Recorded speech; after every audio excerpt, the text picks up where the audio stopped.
Halo semuanya, selamat pagi. Kali ini saya akan mempresentasikan jawaban dari soal pertanyaan yang diberikan oleh dosen pengampu mata kuliah Manajemen Operasi 1. Sebelum itu, saya akan memperkenalkan diri saya terlebih dahulu. Nama saya Afra Resti Mandela, NIM 21104171517, kelas Manajemen 5, jurusan Manajemen Ekonomi, mata kuliah Manajemen Operasi 1.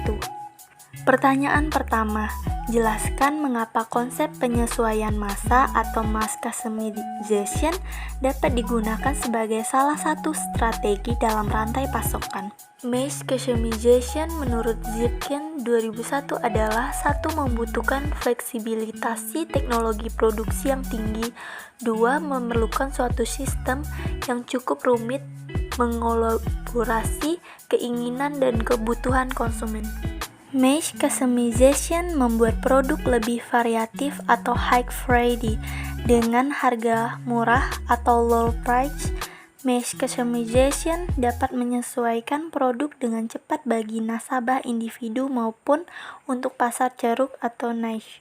Produksi efisien dari produksi massal dan waktu produksi lebih cepat menggunakan prinsip yang sama. Mass customization merupakan build to order, produk yang disesuaikan namun dapat diproduksi secara massal pula. Pertanyaan selanjutnya yaitu pertanyaan kedua. Terdapat 3 keunggulan kompetitif yang dimiliki oleh perusahaan apabila menerapkan strategi penyesuaian massal atau mass customization dalam aktivitas rantai pasokan mereka. Jelaskan keunggulan kompetitif tersebut. Pada keunggulan kompetitif tentu memiliki fungsi penting yang ada, yaitu tentang perusahaan, konsumen, serta bagi investor. Ketiga hal ini memang memiliki pengaruh dan merasakan langsung dampak dari adanya keunggulan yang kompetitif. Yang pertama, bagi perusahaan, sebuah perusahaan harus mendapatkan keuntungan yang sebesar-besarnya saat memilih produk, sehingga sebuah perusahaan mampu bertahan dan melakukan persaingan bisnis dengan mewujudkan keunggulan yang kompetitif dengan membuat keunggulan pada produk atau layanan dalam bisnis. Itu berarti usaha yang Anda kembangkan memiliki posisi yang baik di pasar dan pada akhirnya akan meningkatkan bargaining power secara menyeluruh pada bisnis Anda. Yang kedua, untuk konsumen, bagi konsumen. Dengan adanya keunggulan dari suatu produk atau layanan, maka konsumen mendapatkan apa yang diharapkan selama ini atau mungkin lebih. Bahkan suatu produk dan jasa begitu bernilai dan sangat penting serta nilai guna produk tersebut tidak sebanding dengan harga yang memang sudah ditawarkan, sehingga pada akhirnya konsumen merasa puas atas produk yang ditawarkan dan mereka siap untuk menggunakan produk atau layanan Anda secara terus-menerus. Yang ketiga, bagi investor, untuk investor. Keunggulan kompetitif pada suatu bisnis dijadikan sebuah alat ukur serta tolak ukur dalam melakukan penilaian terhadap suatu bisnis. Penilaian ini pada dasarnya untuk menilai apakah perusahaan layak dan kinerjanya bagus dan perusahaan mampu memberikan keuntungan dari investasi yang telah dilakukan. Itulah beberapa fungsi dan keunggulan pada kompetitif bagi 3 komponen. Selanjutnya adalah mengenal strategi dalam membangun keunggulan kompetitif pada suatu bisnis. Baik, selanjutnya pertanyaan yang ketiga, jelaskan perbedaan konsep antara kegiatan outsourcing dan offsourcing.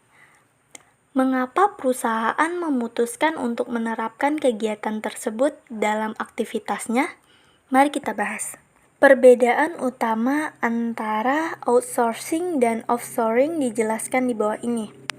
Outsourcing mengacu pada transfer kegiatan bisnis non-inti ke organisasi lain yang mendapat spesialisasi dalam pekerjaan itu.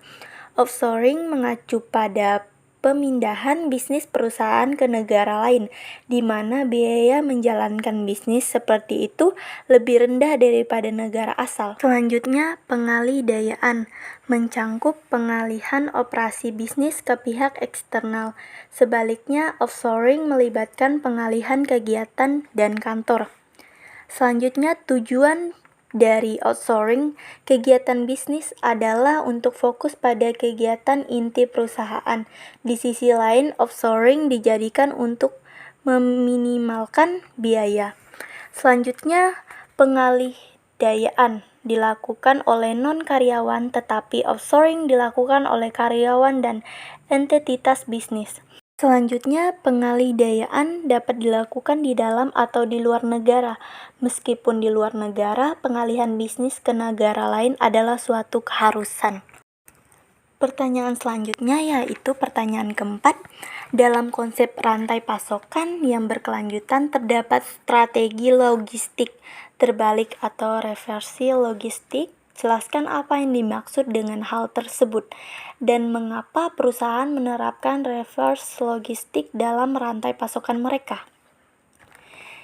Jadi, pengertian dari reverse logistik adalah proses pemindahan suatu barang atau kepemilikan barang dari konsumen menuju distributor untuk memanfaatkan kembali kegunaan suatu barang, atau juga bisa karena barang tersebut rusak atau tidak sesuai permintaan. Selanjutnya, mengapa penting berurusan dengan perusahaan yang dilakukan reverse logistik? Perusahaan yang menerapkan reverse logistik mampu meningkatkan layanan pelanggan dan tingkat respon ke pelanggan, mengurangi dampak lingkungan dengan mengurangi limbah dan meningkatkan tanggung jawab sosial perusahaan secara keseluruhan. Baik, sekian presentasi dari saya. Saya menyadari ada beberapa kata yang tidak sempurna dalam mempresentasikan materi tersebut. Kurang lebihnya saya minta maaf. Terima kasih. Selamat pagi.